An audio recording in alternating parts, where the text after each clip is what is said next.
4 jours après la disparition du submersible prénommé Titan, qui avait entamé sa plongée de près de 4000 mètres en direction du Titanic le dimanche 18 juin, des traces du sous-marin ont refait surface. Malheureusement, les nouvelles tant attendues de l'appareil sont dramatiques.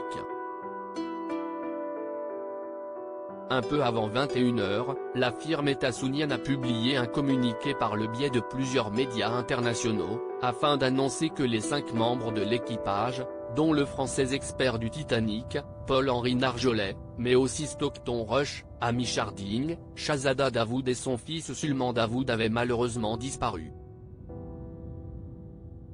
Quelques minutes plus tard, les gardes-côtes américains ont donné une conférence de presse depuis Boston, afin de donner plus d'informations sur les circonstances du drame.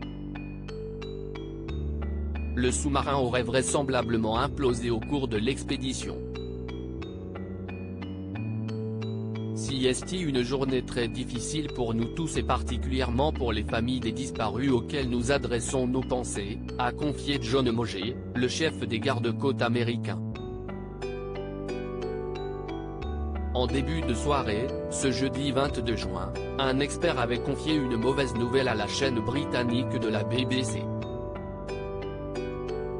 Des éléments issus de l'appareil recherché auraient été identifiés avec des débris. Parmi ces derniers, se trouverait un cadre d'atterrissage, mais également un morceau de la partie arrière de l'engin conçu par la société américaine OceanGate, expliquait l'océanographe et ami de certains des passagers, David Myrne.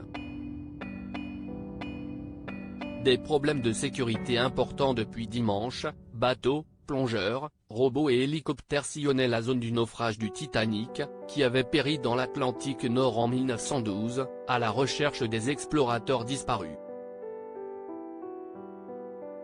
Mais qu'en était-il de la fiabilité de l'appareil, long d'à peine 6,5 mètres ?